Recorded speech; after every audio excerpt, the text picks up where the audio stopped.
Você está assistindo Mystery, onde o medo não pede licença, onde histórias reais voltam para assombrar.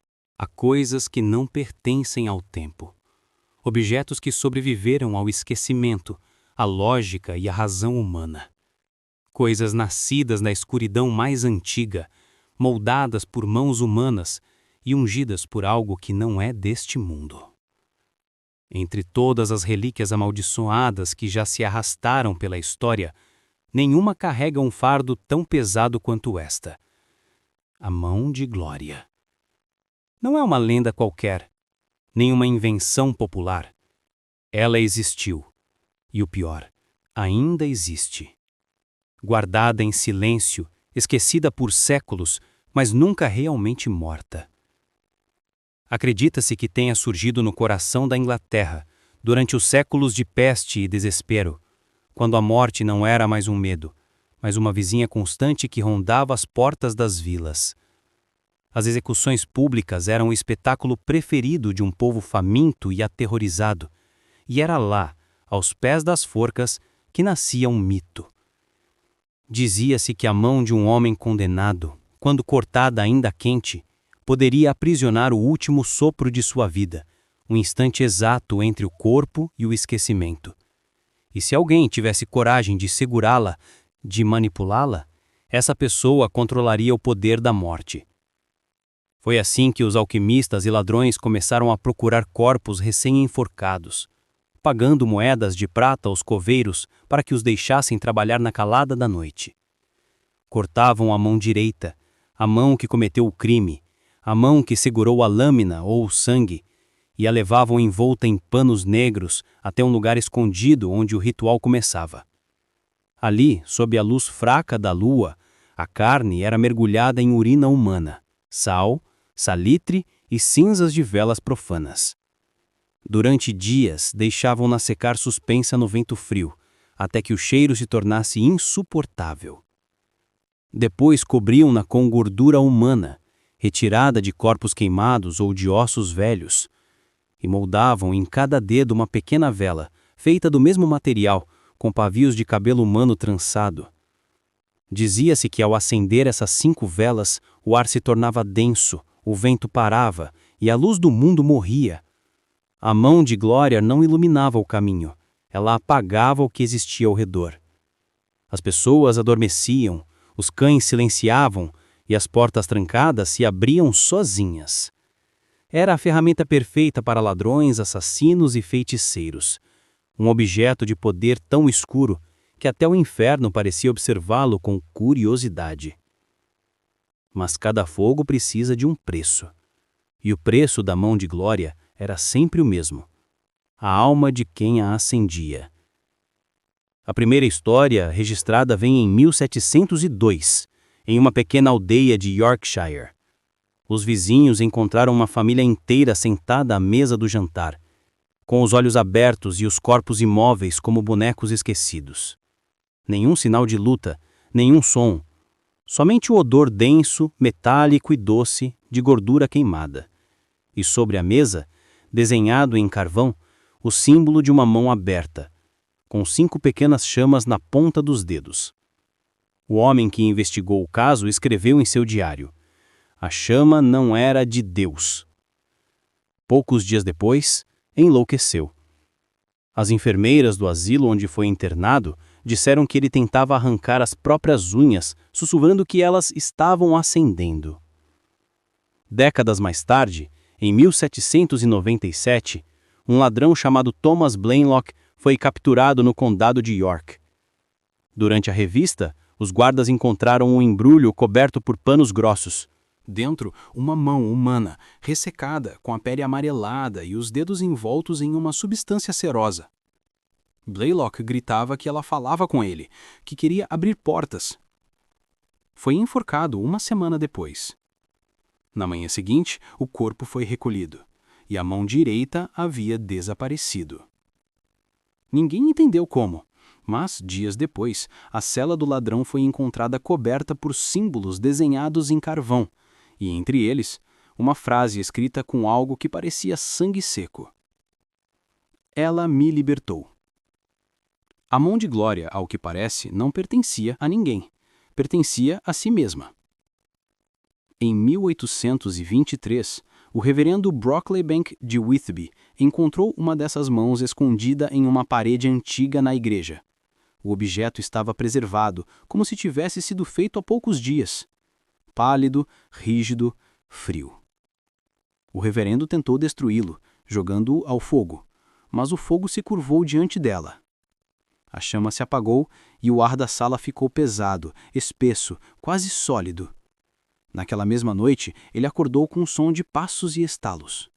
Viu algo se movendo embaixo da porta, uma sombra com dedos, e ouviu uma respiração profunda, como se alguém estivesse ajoelhado ao lado da cama. Na manhã seguinte, encontraram o corpo do reverendo ajoelhado, com as mãos entrelaçadas em posição de oração.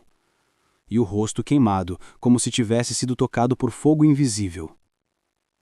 A mão de Glória foi então levada para o Museu de Whitby, onde permanece até hoje, guardada sobre vidro espesso e aço. Mas os guardas não gostam de falar sobre ela. Chamam-na de a coisa da caixa preta. Alguns relatam ouvir estalos, como dedos se movendo.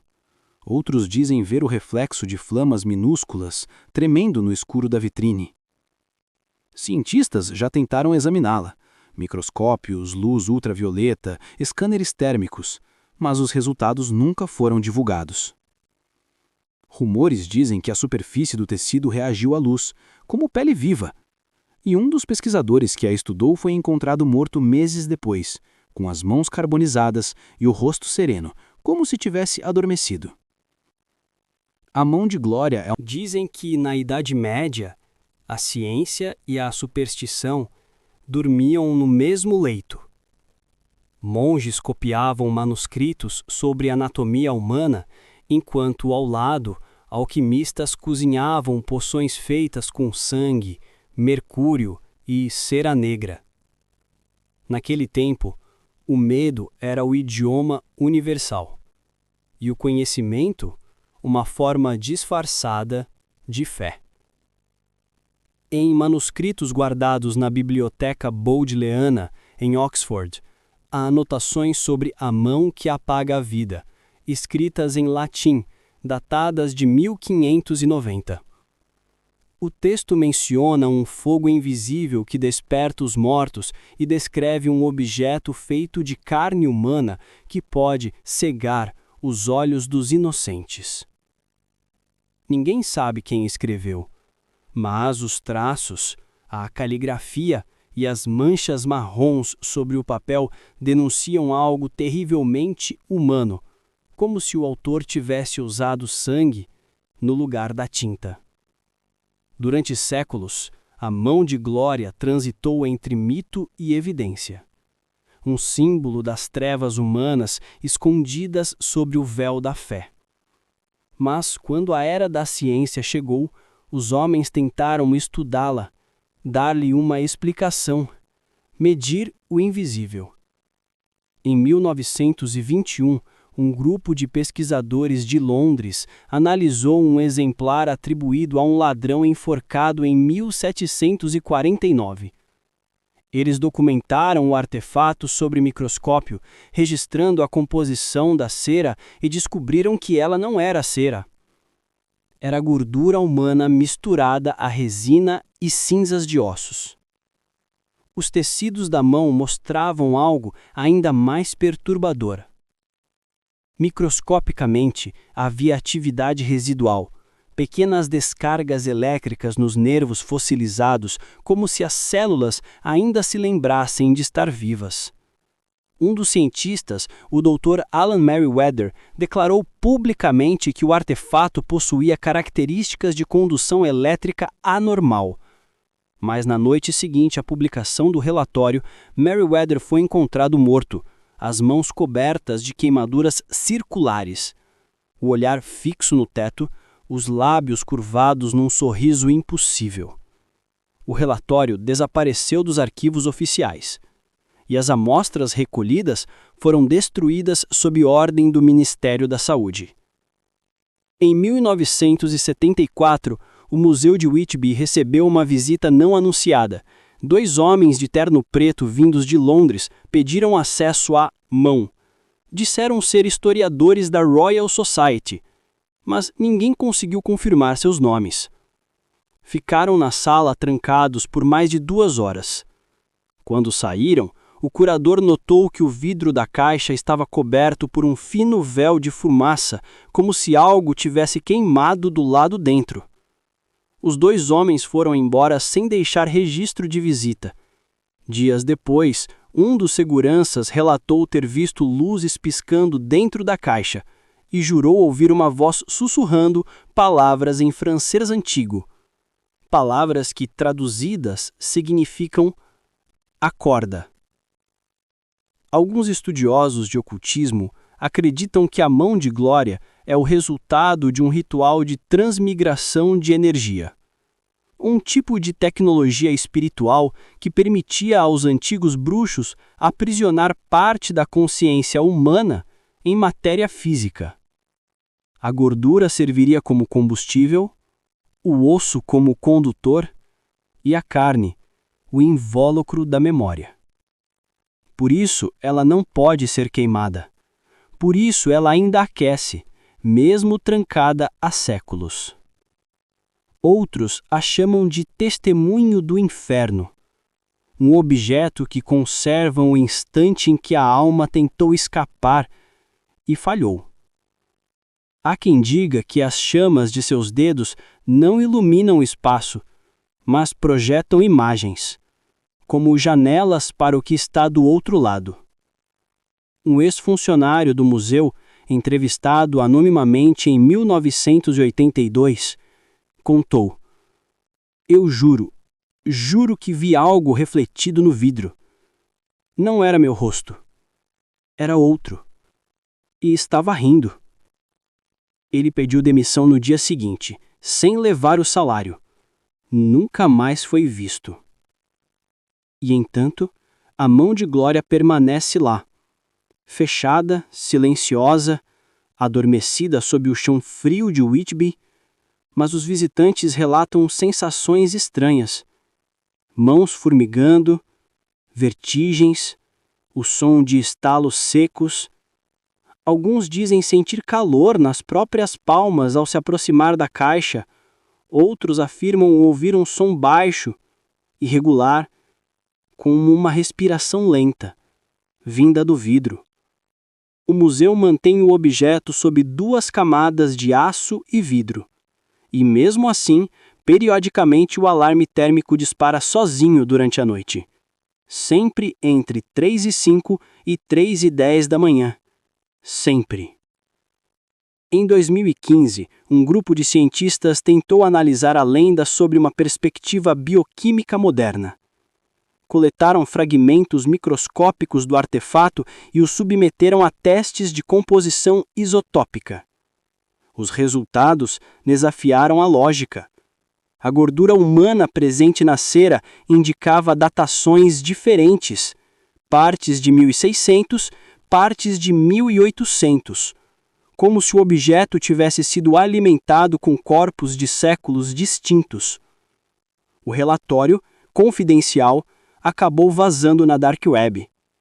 Entre as linhas técnicas e frias, uma frase se destaca: "A amostra reage à luz como tecido vivo. Mantém-se morna. Não deveria." Talvez, no fundo, a mão de Glória nunca tenha sido apenas um artefato. Talvez seja uma ideia. Um pedaço do medo humano que ganhou forma e se perpetuou através de quem o estudou, de quem o tocou, de quem o sonhou. Um fragmento de algo que se alimenta de curiosidade, de incredulidade, de nós. Há rumores de que existem outras, 4, cada uma representando uma direção, norte, sul, leste e oeste, e que juntas formariam o símbolo completo do ritual original, aquele que permitiria trazer o fogo do além para o mundo dos homens. Mas, se é verdade, ninguém sobreviveu para confirmar. As religiões antigas diziam que o fogo dos deuses, nunca deve ser roubado. Prometeu foi condenado por isso. E talvez os homens que fizeram a mão de Glória tenham cometido o mesmo pecado. Tentaram capturar o instante entre o sopro e a escuridão, o momento em que a alma sai e o corpo ainda sente. O resultado foi um objeto que respira em silêncio, esperando ser aceso novamente. Algumas noites, dizem os moradores de Whitby, é possível ver uma luz fraca refletida nas janelas do museu. Uma luz que pisca, suave, como 5 pequenas chamas, tremendo no escuro. E quem passa por perto sente um arrepio, uma presença invisível, parada logo atrás.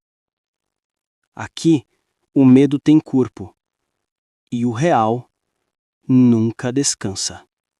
Este é o Seven Mystery.